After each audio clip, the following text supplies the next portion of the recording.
C'est une troisième édition qui finit en apothéose. L'acte 3 de grande conférence au rendez-vous avec la destinée était bouclé sous la douce et charmante voix de l'artiste Marthe. C'était donc lors du dîner de gala, couplé au partage d'expériences des entrepreneurs qui ont pris quartier dans la capitale économique du Congo. Les thématiques abordées, comment se lancer dans le marché de la production agricole afin de profiter au mieux de la SLECAF, comment surmonter les difficultés de l'entrepreneuriat et les stratégies de marketing pour écouler ses produits au devant de la scène. Ce sont donc les jeunes, chefs d'entreprise et porteurs de projets innovants qui se sont succédés. Leur parcours respectif dans le business est le fruit de la détermination et de l'abnégation à leurs ambitions.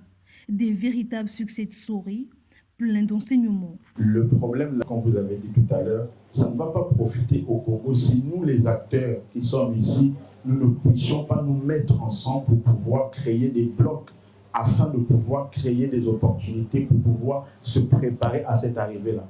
Cette édition qui est axée sur le thème « Réaliser votre plein potentiel » s'est avérée au dernier comme une véritable dose de motivation aux entrepreneurs et participants qui ont eu droit à la découverte de plusieurs profils.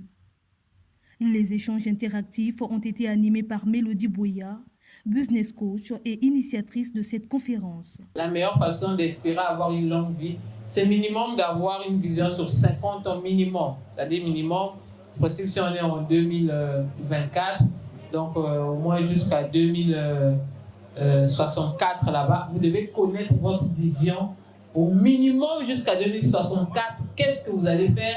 Qu'est-ce que vous allez devenir? La démarche de Lusabo, c'est de proposer. Si nous avons proposé Lusabo Group, qui existe depuis 7 ans maintenant, c'est parce qu'il y avait un vide. On s'est rendu compte qu'il y avait un vide. On a échangé avec, plusieurs fois avec beaucoup d'autorités au niveau du secteur de l'éducation. Nous avons proposé beaucoup de projets qui sont réalisés. Heureusement pour nous, après 7 ans, ils ont compris parce que déjà depuis 2018, nous disions à celui qui est actuellement Premier ministre que ce n'est pas normal que les lycées publics de notre pays n'aient pas de laboratoire. À l'époque, il était encore ministre de l'Enseignement. Mais nous le disions déjà à l'époque et aujourd'hui, le gouvernement commence à se réveiller. Il faut plutôt aller dans ce sens. C'est des initiatives à encourager. Mais chaque Congolais est invité dans sa sphère d'influence à prendre des initiatives pour ne pas attendre ce que le pays peut faire pour lui, mais d'être réellement une solution pour son propre pays.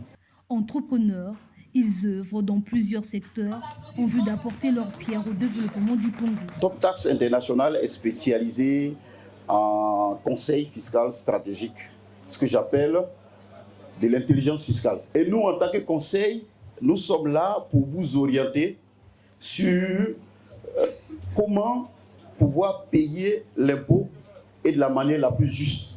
Je suis comptable de formation, j'ai une licence en comptabilité.